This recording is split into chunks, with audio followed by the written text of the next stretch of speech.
En FM Ritmo estamos ya comentando Desde la Esquina del Coco.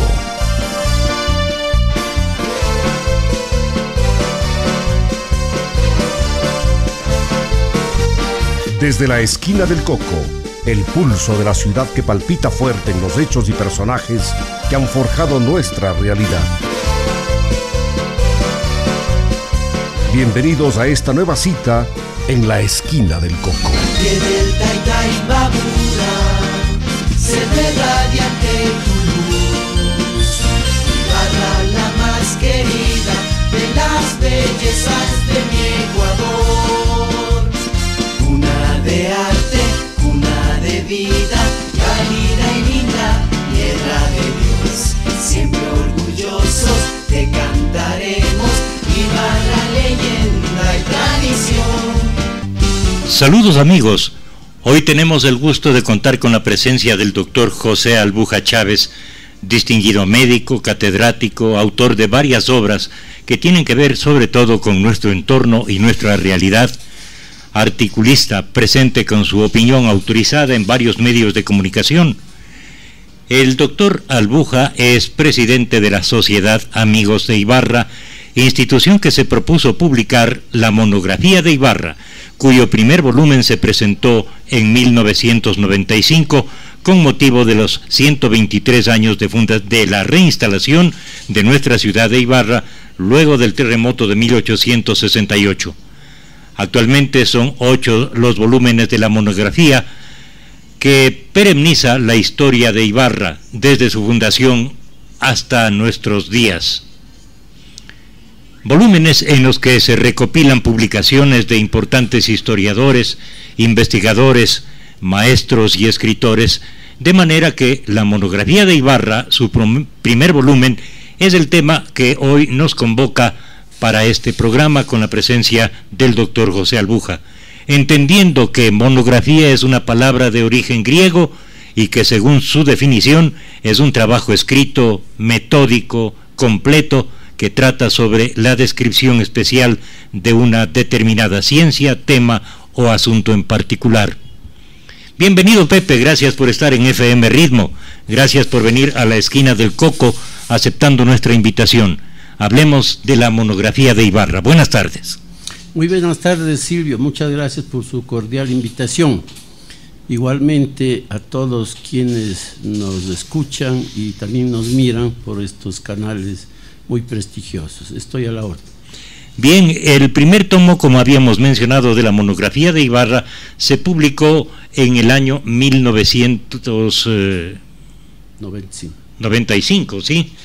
Con motivo del aniversario de la reinstalación de la ciudad. Hablemos de quiénes estaban al frente de la Sociedad Amigos de Ibarra, qué fines persigue la Sociedad Amigos de Ibarra, y el contenido hablaremos después de lo que trata este primer volumen de la monografía. Evidentemente la Sociedad Cultural Amigos de Ibarra inicia sus actividades y se concretan las mismas y los propósitos en abril de 1995. Sí, no obstante, quienes concibieron esta idea fueron distinguidos intelectuales, escritores, distinguidos ciudadanos de nuestra sociedad ibarreña, que empezaron a analizar en la década de los 80 el hecho de que sobre Ibarra era necesaria una nueva monografía actualizada y más amplia. ¿Existía antes ya la monografía de la ciudad? La monografía de la ciudad históricamente existía, pero bien hace usted en aclarar la etimología del término. Pues monografía no es sino la transcripción, la descripción o el tratado de algún acontecimiento muy importante Y en este caso, cuando se habla de monografía de una ciudad, es pues relacionada con esa sociedad, con ese pueblo, con esa ciudad. Ibarra tiene antecedentes muy importantes como una historia, como una monografía. Y yo encuentro particularmente, he tenido que un poquito recorrer libros de gran valor histórico, no solo para Ibarra, el país, la región y el mundo, porque creo que la génesis, los principios de lo que sería la monografía de Ibarra están en un europeo, en el padre Mario Cicala, nacido en Viterbo, en Italia, en 1718, en el siglo XVIII. ¿El sacerdote que anunció el terremoto de Ibarra? No, él no anunció, se refiere a otro, pero Mario Cicala dio una descripción de todo el sistema hidrográfico, geográfico, orográfico, paisajístico, sociológico, económico, productivo de la ciudad de Quito, de la provincia de Quito, le denomina él, que en ese tiempo ya era la Real Audiencia de Quito. Se trata de un jesuita italiano que en España se encuentra con un compañero cuyo nombre no recuerdo, pero emprenden en el propósito de adoctrinar, especialmente en el orden cultural, no propiamente en la religión católica, sino la cultura, hacer un verdadero trasplante de la cultura europea en los pueblos de América que estaban todavía conquistados progresivamente, y era la época de la colonia.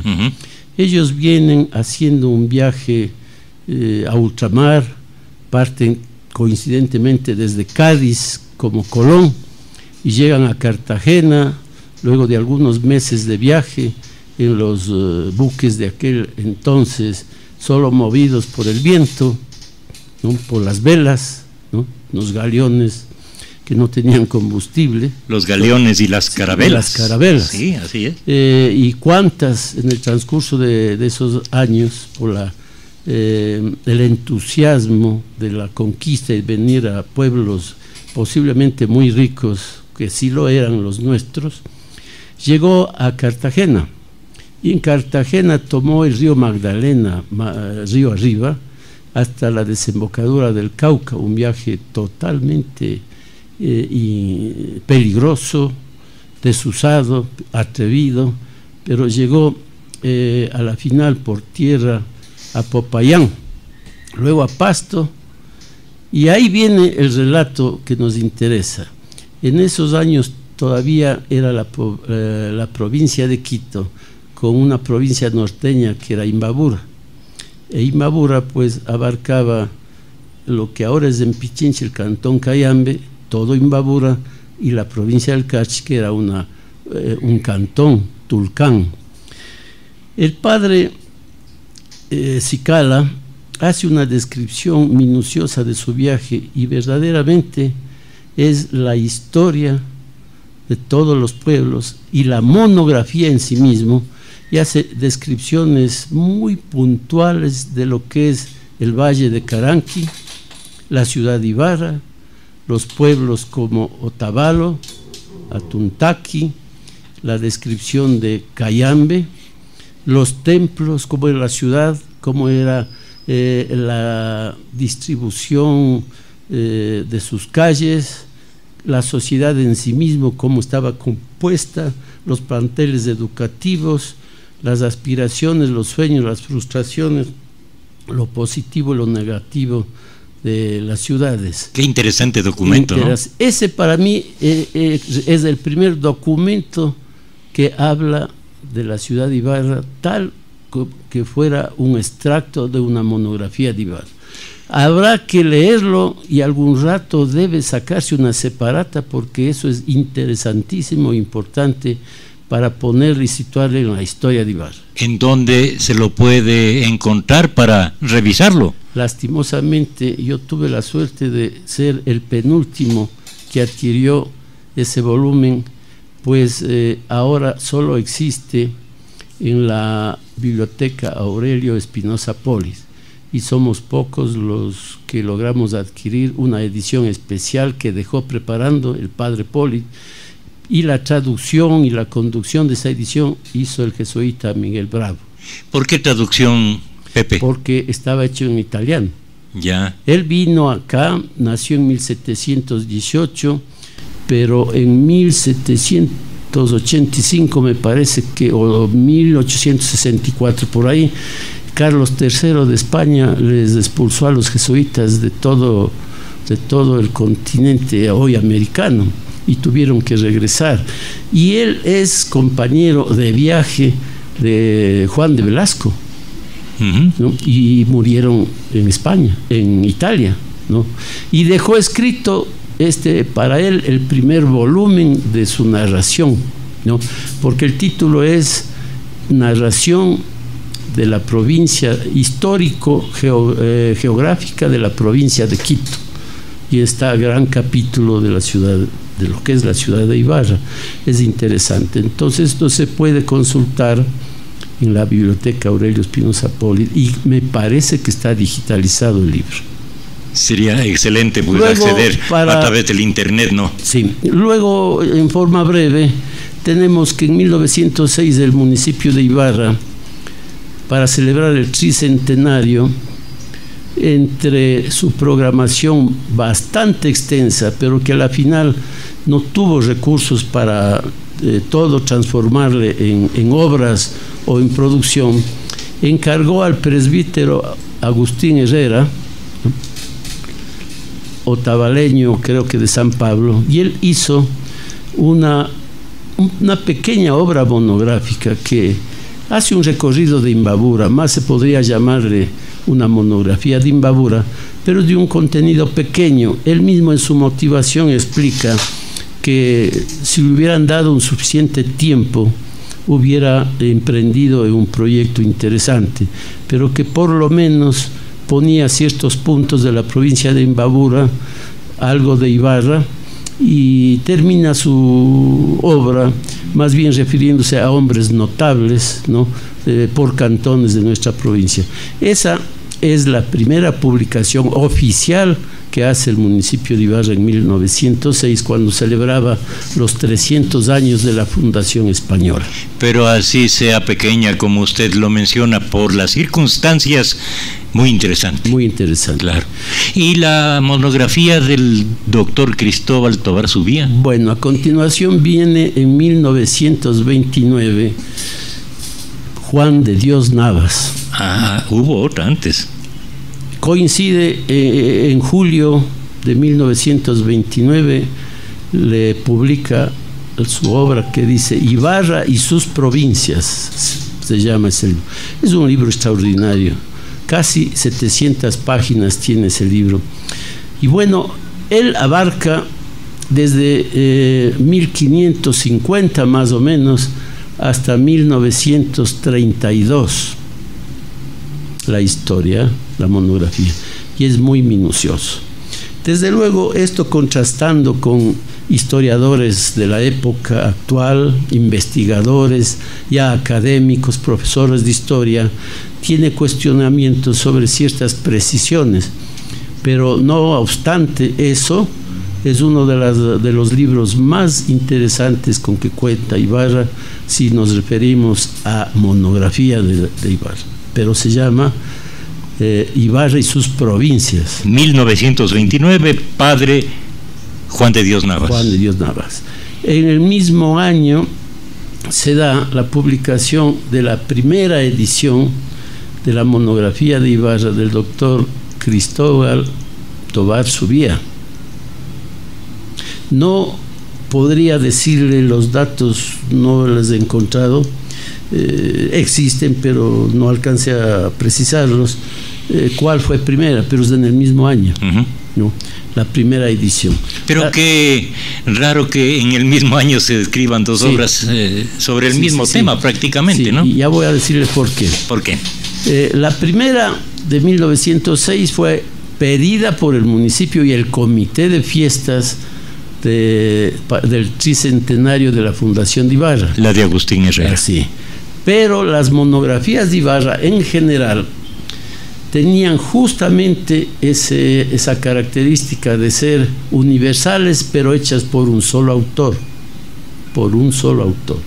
Es decir, su criterio, su investigación, sus conclusiones, su bibliografía respondían a su propia investigación, a su propia visión y a sus conclusiones, que venían a ser personales, ¿no? No había la contrastación, que es muy importante en historia, ¿no? No solo las evidencias, los rasgos, los documentos, sino también contrastar y situar a los hechos del pasado en un momento dado con una interpretación sociológica e histórica como debe ser, y hasta contextualizarlo, ¿no? Entonces también publica el doctor Tovar Subía y le vuelve a publicar una segunda edición me parece que en el año 56 y por fin en 1985. Hay 3 ediciones, pero ninguna es incrementada son exactamente lo mismo, ¿no? La última se hizo en 1985 cuando era alcalde el arquitecto Marco Almeida, sin haber cambiado absolutamente nada, por haberse agotado ese libro, y era necesario que el municipio pues promueva, difunda. Es esa la que más se ha difundido. Entonces, en la década de los 80, de 1980, al promediar, intelectuales, la mayoría miembros de la Casa de la Cultura Ecuatoriana, analizan que ya es hora de que Ibarra tenga un documento más amplio, analítico, contrastado, no solo de un solo autor, sino que haga un recorrido total desde los antecedentes de la fundación de Ibarra y le ubique hasta finales del siglo XX, ¿no? Y proyecte para que en el XXI las generaciones de este siglo que estamos transcurriendo ya tengan una evidencia mucho más amplia, una visión en muchos aspectos de la verdadera identidad de la ciudad de Ibarra, que implica la palabra identidad. ¿Qué es en definitiva una ciudad? ¿Cómo se gestó? ¿Cómo ha atravesado dificultades? ¿Cómo han sido sus generaciones? ¿Qué cultura, ¿no? ¿Qué desangre humano ha tenido? ¿Qué inmigración?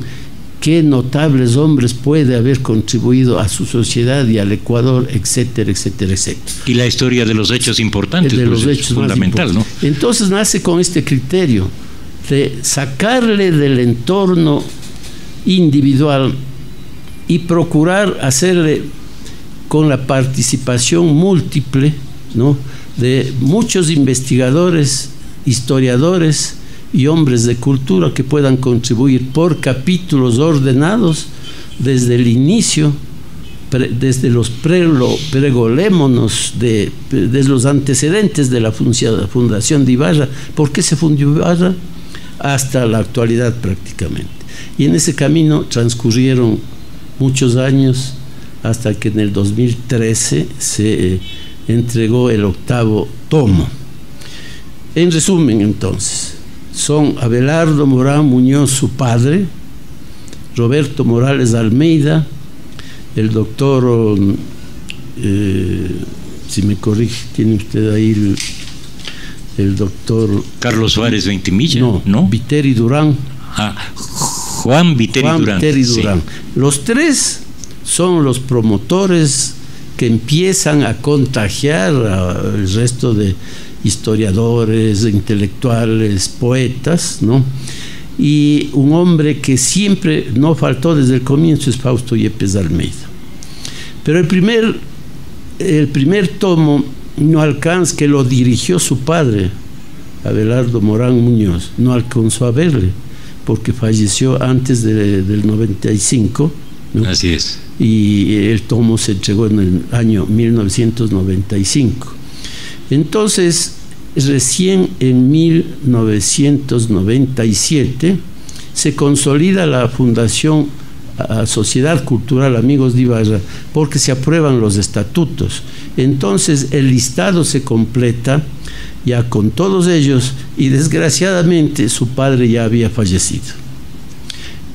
Entonces, los fundadores, a más de esta digresión que hago de la ausencia ya de su padre, del doctor Viteri Durán, son el doctor Carlos Suárez Ventimilla, el padre Enrique Almeida de la Orden de Predicadores, el doctor Fernando Moreno Almeida, el doctor Jorge Isaac Cazorla, el licenciado Nelson Dávila Ceballos, el profesor Mariano Machado Arroyo, el señor Fausto Yepes Almeida, el doctor Rodrigo Villegas Domínguez, el profesor Roberto Morales Almeida, el doctor Edmundo Recalde Granda, el doctor Amílcar Tapia Tamayo, el ingeniero Edmundo Carrión Novoa, el doctor Amílcar Varela Jara, el señor Silvio Morán Madera y el señor Ronald Mosquera Almeida.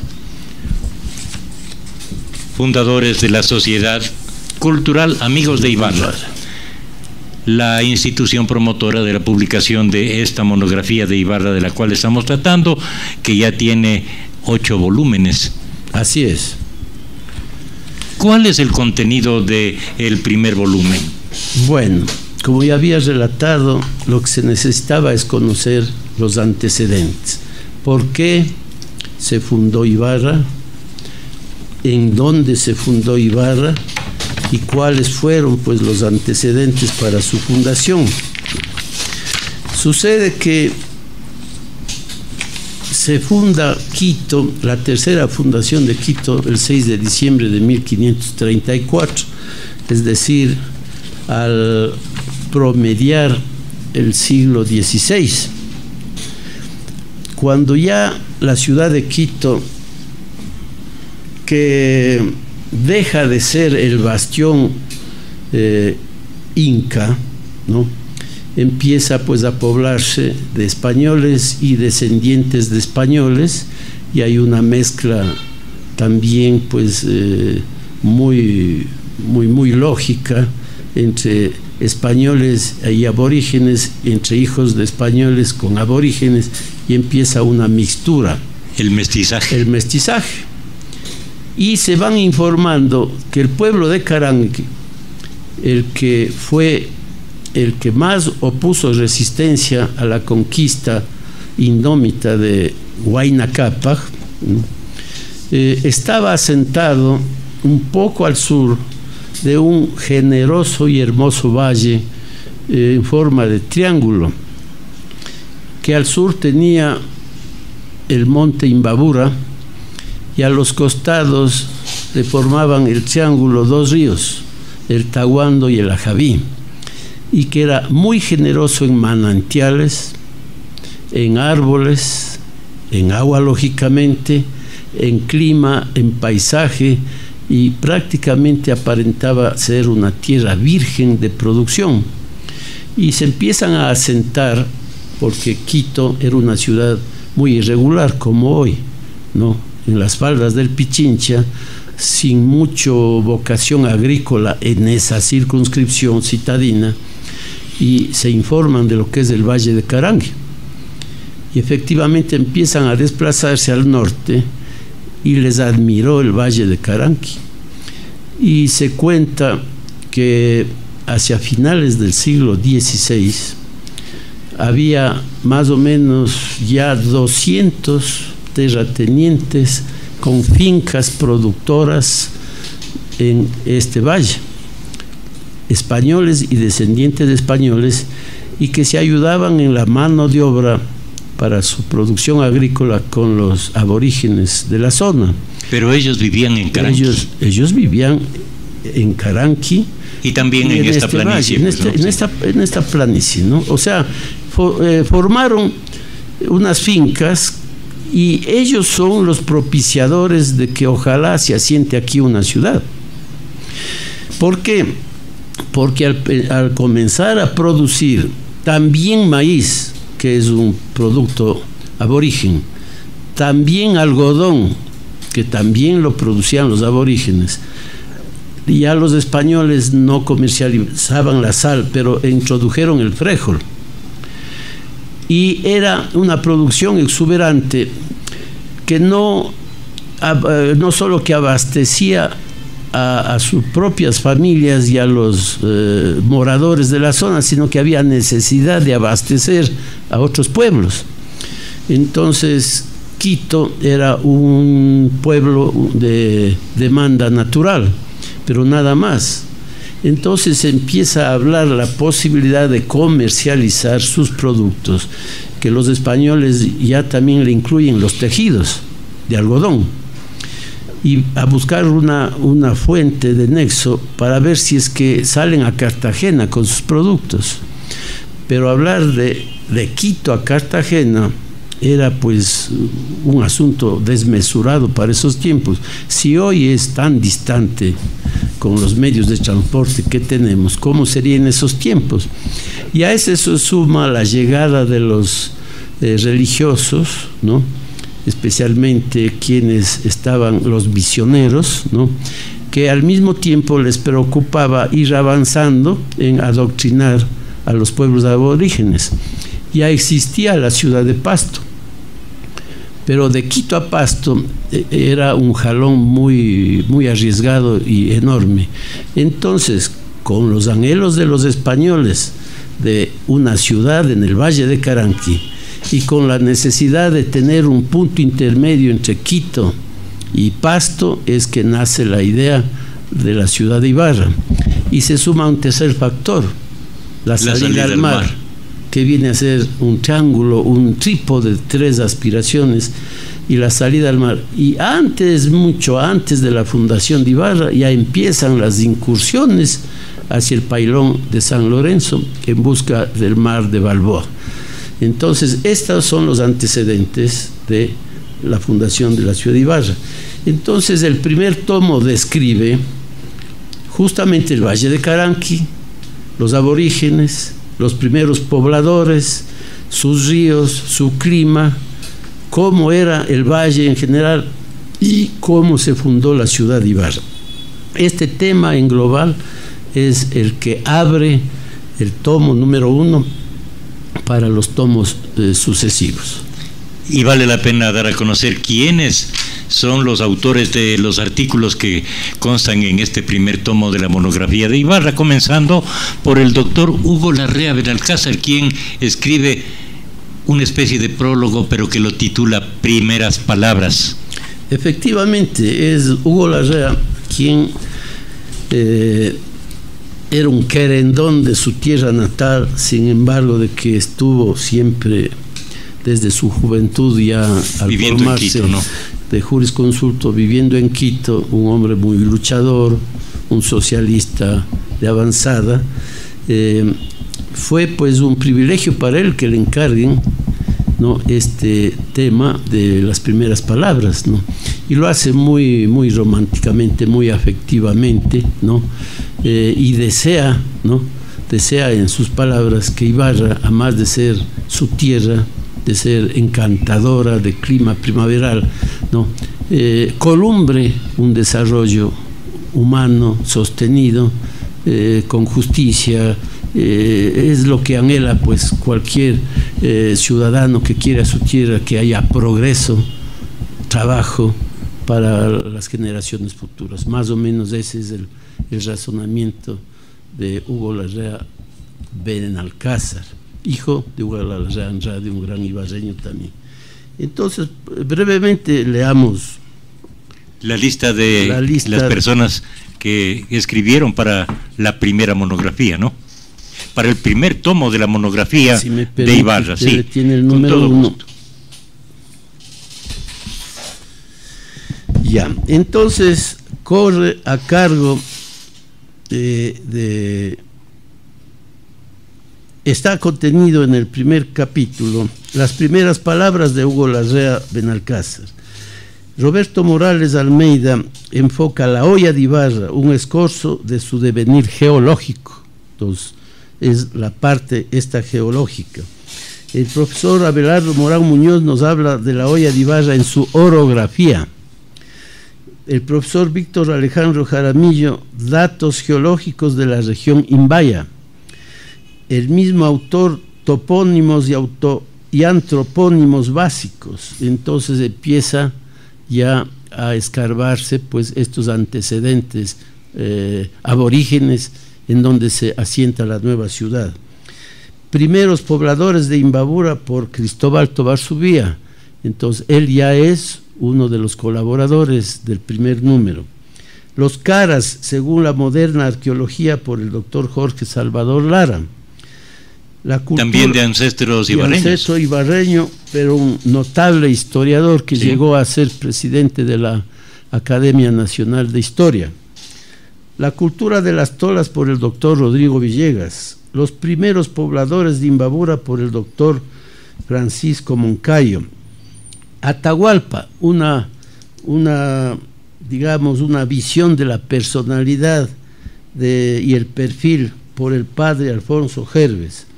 Nazacota Puento, del profesor Aquiles Pérez.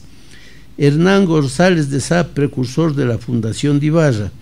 A él se le atribuye pues haber hecho muchos trámites, ¿no? Y consta entre los primeros moradores que se instalaron en la ciudad de Ibarra. La fundación de la villa por el padre Jorge Villalba. Auto y acta de fundación, es obvio que se extrae con la traducción del paleógrafo cotacacheño Jorge A. Garcés, lo que contiene el primer libro de cabildos de Ibarra, el acta de fundación en la escritura de esos tiempos. Por eso usted menciona que había que hacer traducción. Había que hacer traducción, entonces todo ¿cómo estaba escrita? Todo en el idioma de esos tiempos, que incluso dentro de España mismo se diferenciaba de una región a otra. Entonces es un español, ¿no? Un castellano.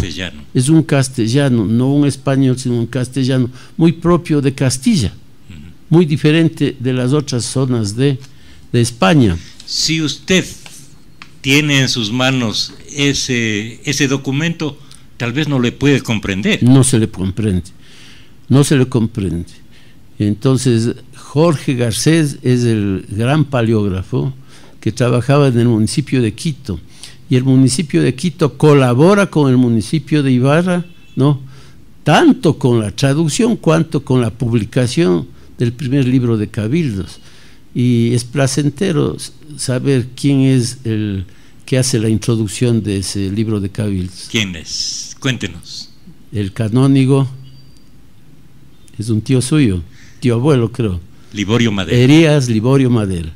Qué introducción más hermosa que es. Es un verdadero oda literaria a la ciudad de Ibarra. Y yo recomiendo leer. Y sería bueno también tener unas separatas de eso, porque le canta a Ibarra y describe de Ibarra en los mejores términos. Y no desmedidamente, porque sin irnos a los términos hiperbólicos, él le sitúa a Ibarra como una ninfa. En una de las administraciones de Mauricio Larrea, como alcalde, creo que en el primer periodo de sus funciones, se hizo una nueva edición de este documento. Sí, recuerdo. Franklin Gómez Jurado era concejal sí, y miembro de la Comisión de Educación, ¿no? De eso hay 3 libros más, de libros de cabildos, pero se recorre muy pocos años. El trabajo de eso ahora es cuesta arriba, porque se destruyeron con el terremoto muchos libros de las actas de la ciudad. Han sido recuperados y estaban en poder del ex Banco Central. Hoy han vuelto al archivo municipal, pero ese trabajo es bastante minucioso, técnico, peligroso por la contaminación del material, y sobre todo con mucho cuidado, y eso requiere muchísimo tiempo, mucho dinero para hacer asimismo la transcripción de todo el periodo de antes y después del terremoto, porque de no correr riesgo de perderse eso, claro, y hay que digitalizar. Y además debe haber sufrido problemas del paso del tiempo, el material, sí, el papel, debe estar ya muy frágil. El papel era de algodón, de hilo de algodón. No todavía se usaba el papel de madera. Entonces este tiene otras características, claro, ¿no? Y es asiento más destruirse fácil fácilmente de hongos y bacterias, ¿no? Que son muy tóxicas. Bueno, siguiendo, para concluir, el origen y etimología del nombre de Ibarra está a cargo de Roberto Morales. Los primeros pobladores de Ibarra, el doctor Cristóbal Tobar Subía.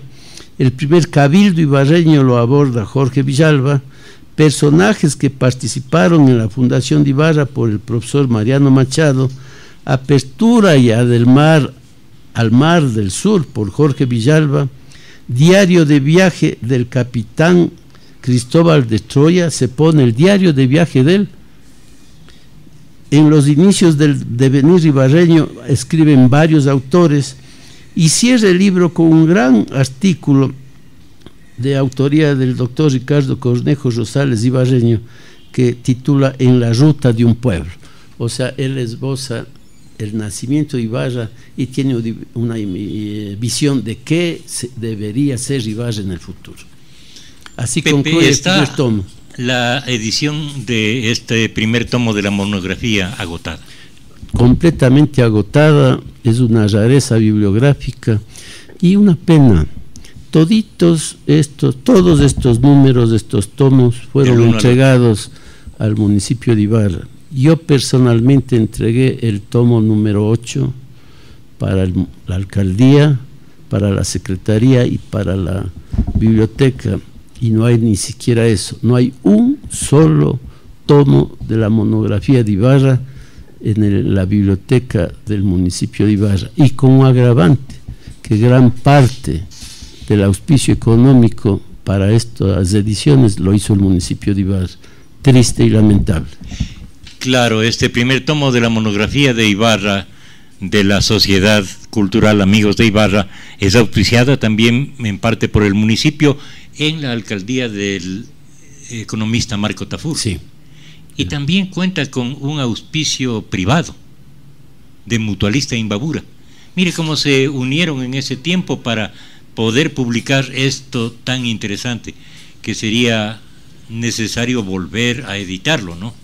Sí, yo creo que es una obligación municipal en este momento de enfocar en su proyecto cultural la reedición de esta monografía de Ibarra, e inclusive estimular el continuar, porque todavía hay temas que se pueden abordar en nuevos tomos. Así es. Y también nace la necesidad de pensar y de trabajar en la formación de un verdadero archivo histórico de la ciudad. Si tenemos el que ahora existe por voluntad de pocas personas, no está en el ambiente más adecuado, no tiene las comodidades y disponibilidades para los investigadores o para cualquier persona que pueda analizar la obra que hay ahí, de manera que eso hay que afrontarlo, me parece, inmediatamente por parte del organismo municipal. Efectivamente, esa es una necesidad imperiosa, porque el riesgo de perder esa documentación valiosa que no tiene precio. Ahí está la historia de Ibarra y de muchas generaciones. Tiene el riesgo de perderse porque siempre ha estado el archivo en rincones, en espacios estrechos, sin cuidados debidos, con escaso personal. El personal es de buena voluntad, pero no tiene una capacitación acorde con los tiempos, y necesita implementarse todo un sistema moderno que maneje esto, digitalizando, protegiendo, rescatando, restaurando y manteniendo con una climatización especial lo que debe ser los documentos que contienen un área, un archivo. Este gran archivo de la ciudad de Ibarra, a mi juicio, podría ubicarse una vez que se logre la restauración del hermoso edificio del Colegio Nacional Teodoro Gómez de la Torre. Ahí debería implementarse. El lugar ideal, ¿no? Es un lugar ideal, amplio, ventilado, y donde podría acudir el estudiante, el historiador, el intelectual, hasta el curioso, ¿no? Pero en general, quien necesita documentarse de la documentación histórica y cultural en general, tendría acceso amplio ahí. Tal como está el archivo actualmente, no es sino el acopio de documentos de un sector estrecho. En el actual archivo municipal, archivo histórico municipal, ¿existe el original del acta de fundación de la ciudad? Así es, existe, así como existe el original del decreto de Simón Bolívar, concediéndole el nivel de ciudad a la villa de San Miguel de Ibarra. Conozcamos algo de esta acta, Pepe. Es una de las partes más interesantes de este primer tomo de la monografía de nuestra ciudad de Ibarra. Bien.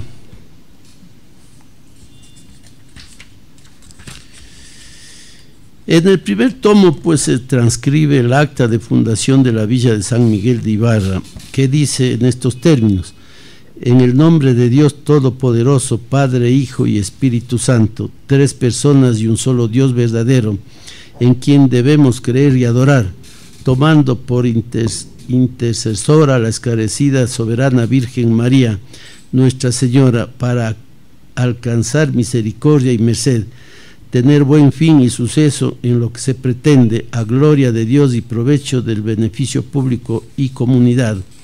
Yo, el capitán Cristóbal de Troya, por comisión del señor presidente, el licenciado Miguel de Ibarra, gobernador y capitán general del distrito de la Real Audiencia de Quito, en 28 días del mes de septiembre de 1606 años, estando en el asiento y valle de Carangue, en la estancia de Antonio Cordero, que es la parte y lugar que en dicha comisión se me señala para hacer y fundar la dicha villa, y usando de la dicha comisión y título que está por cabeza de estos autos, tomo por abogado y patrón al príncipe de los ángeles y arcángeles San Miguel, en cuya víspera y debajo de su nombre y protección, en presencia de mí el escribano, trayendo consigo a las personas siguientes: el capitán don Diego López de Zúñiga, corregidor del partido de Otavalo; el fray Gabriel de Saona, de la Orden de San Agustín;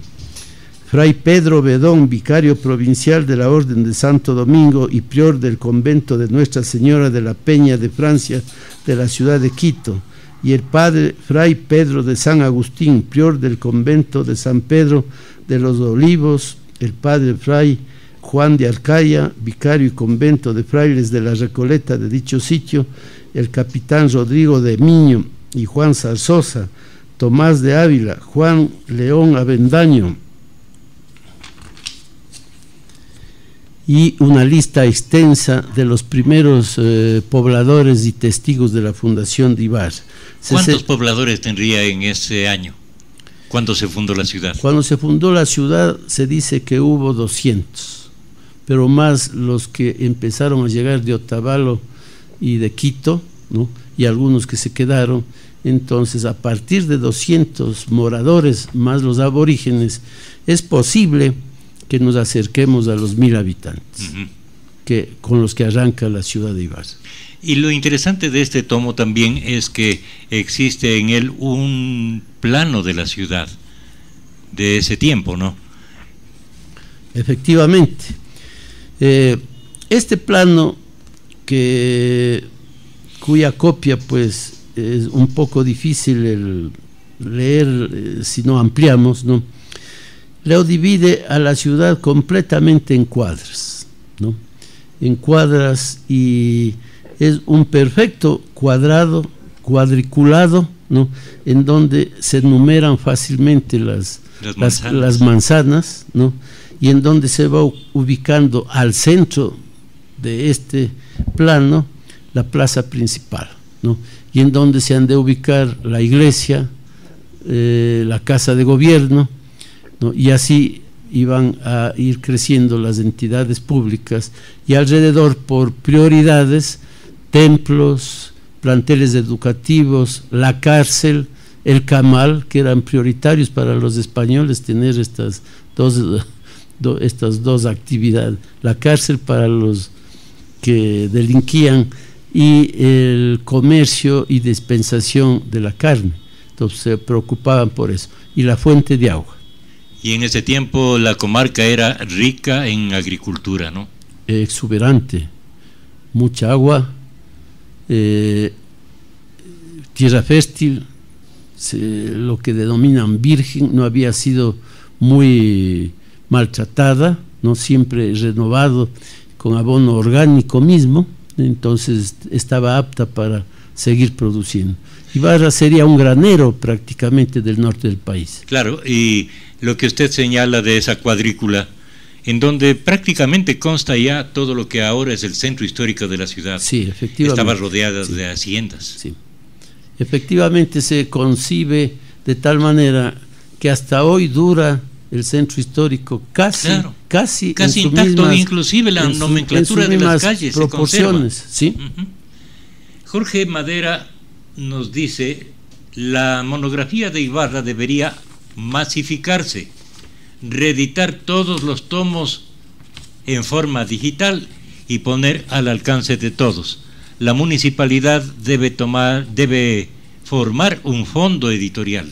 Importante esto porque no hay este fondo que promueva este tipo de publicaciones, ¿no? Efectivamente, en alguna reunión cuando el exalcalde Álvaro Castillo convocaba para explicar los caminos que seguía para restaurar el edificio del Colegio Teodoro Gómez de la Torre, yo había planteado que serviría para instalar ahí un gran fondo editorial que, a más del archivo, ¿no?, también funcione para publicaciones de orden cultural y masivos, y en donde se combine producción de libros, revistas culturales, también pues la digitalización para mejor manejo e información de los usuarios. Este sería el archivo con un centro editorial ahí, ¿no?, dependiendo, es decir, en definitiva, consolidar una sola unidad archivo, ¿no?, y un lugar de servicio tecnificado de atención al público. O sea, se dividiría en dos: custodia de los documentos, ¿no?, y consulta de los mismos ya por vía digital. Claro, y el incremento constante de documentos que vayan marcando la historia a través del tiempo de nuestra ciudad. Lógicamente, y ahí, una vez que se logra eso, ya no necesita mucho espacio, ¿no?, el que todo, claro, sí, se arrime como muebles, sino que ya se va digitalizando y se tiene pues copias y respaldos de esa documentación, ¿no? Lo otro queda para constancia y evidencia histórica. Mire, Pepe, gracias a su conocimiento y su gentileza al haber aceptado esta invitación para estar en este programa, hemos conocido someramente algo del primer tomo de la monografía de Ibarra, y vamos a pedirle que nos siga acompañando a futuro para ir dando a conocer a los ibarreños, a quienes moran en esta ciudad, los contenidos de los siguientes tomos. ¿Cómo no? Yo encantado, si soy útil, aquí estaremos cuando usted nos llame. Y este no es sino una introducción muy ligera, muy elemental. El tema es amplio, no se puede abordar en una hora casi 500 años de historia, porque no Imposible. Podemos hablar solo de la fundación, claro, sino desde antes. Y entonces hacer un resumen de la historia de Ibarra es un capítulo completamente, no solo para reunirnos los dos, como no podría armarse una tertulia con otros participantes. La ventaja es que entre los dos estamos llegando a mucha gente a través de estos medios, la radio, las redes sociales, no solamente en Ibarra, en el país, sino en todas partes del mundo. Nos pueden estar siguiendo y pueden seguir viendo este programa que queda grabado en la página de YouTube de la radio. Sí, efectivamente, y eso es una ventaja. No obstante, a quienes están escuchando o mirando este programa, hay que decirles que el tema es tan amplio que hemos topado a saltos y a brincos diferentes aspectos de cómo se inició la monografía de Ibarra a la que nos referimos, editada y publicada por la Sociedad Cultural Amigos de Ibarra, que el propósito es continuar con esa misión. Vale la pena mencionar lo que nos dice Pablo Rosero a través de nuestro chat de Facebook. Dice: la municipalidad bien puede asignar un ala del Centro Cultural El Cuartel y suscribir un comodato con la Junta de Rescate Patrimonial para que sea esta la entidad organizadora del archivo histórico de la ciudad. Y también menciona cuán rico será el suelo de Imbabura, que aún en los duros tiempos del terremoto no dejó padecer de hambre a sus habitantes. Hay una carta de García Moreno solicitando auxilios de medicinas, desinfectantes, pero no alimentos, porque hay ganado y granos en abundancia. Así es. Nuestra rica comarca. Sí, yo comparto con Pablo Rosero, y esa es una misión en donde estamos algunos ciudadanos ibarreños, incluido él, porque solo en manos del municipio estas tareas no alcanzaría a hacerlo. Se necesita que colaboremos, que prestemos nuestro contingente, que hagamos proyectos y propuestas y trabajemos con el apoyo municipal por el bien de la cultura y de la historia de Ibarra.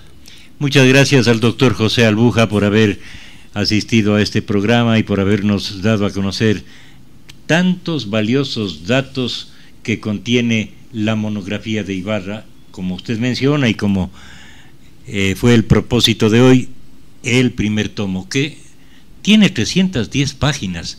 No se lo puede tratar en una hora. Hemos hecho un resumen, un extracto, pero vale la pena que la ciudadanía conozca de la existencia de esto y sobre todo promover su reedición. Gracias, Pepe. Un comercial. El tomo número 8 está a la venta en la biblioteca de la Casa de la Cultura Ecuatoriana, núcleo de Imbabura. Allá pueden adquirirlo, noticia. Por lo menos el tomo 8. Hay alguna cantidad de libros y a un precio módico, $5, un libro de 500 páginas. Que es un tesoro. Es un tesoro. Muchas gracias nuevamente a usted, Pepe, a quienes nos siguieron a través de la radio, a quienes participaron a través de las redes sociales. Les invitamos a escucharnos en otro tema en el programa Desde la Esquina del Coco, el próximo viernes a partir de las 6 de la tarde. El programa de hoy se repite el domingo a las 8:30 de la mañana. Hasta entonces, muy buenas noches.